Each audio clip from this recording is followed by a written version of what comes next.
Қазіргі таңда 100 мыңға жоқ карта сатылды. Ол біздің барлық қорымыз еді. Осы уақытқа дейін дифтарифке дейін ұстап отырған.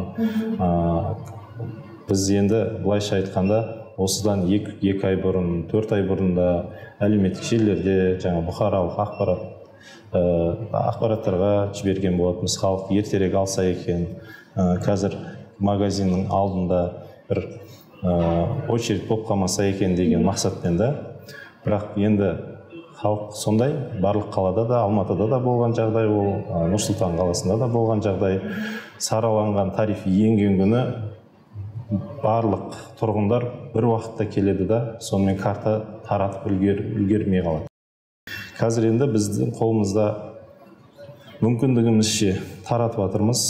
Осы 1 миллионнан астам тұрғыны бар қалада бірдестен барлығына бір күнде таратып беру мүмкін емес.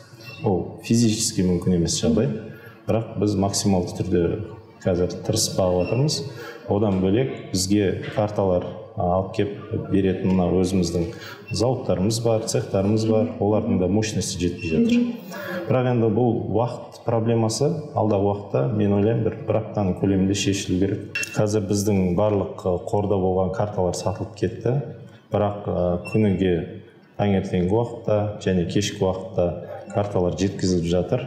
Ол жеткізілген карталардың барлығын келгенде біз автопарктердің кондуктор және жүргізушілеріне, одан кейін магазиндерге таратып жатырмыз.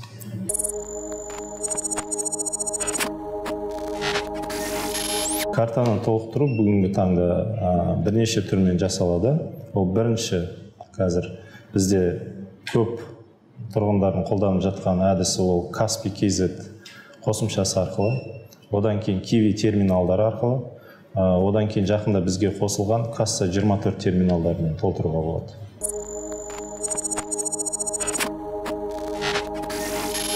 Көбісі түсінбейтін бір жағдай, автобустардың сыйымдылығына байланысты бізде жүйе бойынша 2 терминал жұмыс істейді. Оның біреу стационар, жаңа үлкен 11,5-12 метрлік автобустарда стационарлы терминалдар қойылады, турникетке бекітілген. Одан кейін қосымша тағы бір мобильді терминал. Ал сыйымдылығы аз, 8 метр немесе одан да төмен автобустар болатын болса, оларға тек қана мобильді терминал беріп отырмыз. Ал маршрутта жүрген автобустардың барлығында 100% қамтылған, немесе стационар мен мобильді, стационар жоқ автобустарға мобильді берілген.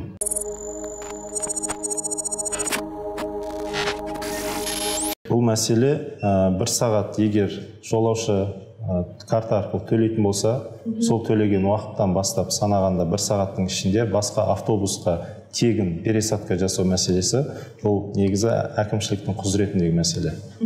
Бастапқы уақытта дифтариф енген кезде бұл жаңағыдай мүмкіндік болу керек делінген. Кейін бірақ ол маслихаттың, жаңа әкімшіліктің өзінің белгілі бір шешімдері арқылы қабылданатын болғандықтан кейін ол мәселені қазірге уақытша тоқтатты. Шымкент қаласында 14 мыңнан астам тегін жүріске ие азаматтар бар. Оның ішіне кіретін жаңа Ұлы Отан соғыс ардагерлері, алтын алқа, күміс алқа иегерлері, одан кейін көз көру мүмкіндігіне байланысты бірінші санаттағы мүгедектер деген сияқты ол кісілердің саны 14 мыңнан астам. Біз ол кісілерге карталар тегін таратамыз деп уәде бергенбіз. Бірақ біздің қазір қалада 5 соңға барып ол кісілер өтініш білдіру керек. Себебі әр картаның артында бізде ол кісілердің суреті тұрады, аты жөні. Біз құзырлы мекемелерден ол кісілердің аты жөндерін ала алдық, бірақ суреттері жоқ. Суреттер болмаса, ол карталарды шығаруға болмайды. Себебі оның бір үлкен себебі бар. Сол бір белгілі бір кісіге арналған тегін жүріске бапталған картаны басқа біреу қолданбас үшін картаның егесінің суреті тұру керек. Студент немесе оқушы, егер оған карта қажет болатын болса, ол өзінің класс жетекшісіне немесе кураторына өтініш білдіру керек. Маған осындай карта керек. Одан кейін класс жетекшісі немесе куратор барлық тізімді жасап, ол оқушының аты жөнімен бізге тапсыру керек болатын. Кеше бүгінге дейін оны өтініштер өте аз болды. Қазірдің өзінде өтініштер саны 2 мыңнан әрең асып тұр. Өтініш келген бойда біз оны Алматыға жібереміз. Ол жақтан карталар 2-3 күнде дайын болып келеді. Жоғалтып алған жағдайда қалпына келтіру, восстановить ету өте оңай. Ол үшін біз Telegram ботты іске қостық. Қазір жоғалтып алған кісілер сол Telegram боттан қайта өтініш жасай алады. Және ол картаның уақытысы және бағасы сол күйінде сақталады. Тегін жүріс иегелеріне тегін. Егер оқушы 500 теңгеге сатып алып жоғалтып алатын болса, басынан қалпына келтіру үшін тағы да 500 теңге төлеу керек болады.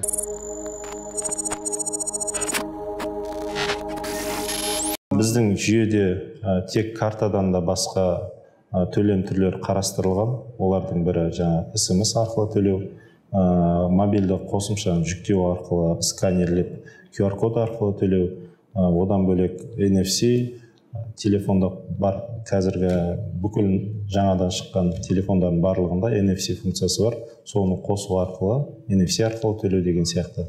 Алдағы уақытта оның бәрі қосылады. Әрине бұл жағынан кішкене кешірім сұраймыз. Уақытылы үлгере алмай жатқанымызға. Уақыт келе бәрі түзеледі деп ойлаймыз.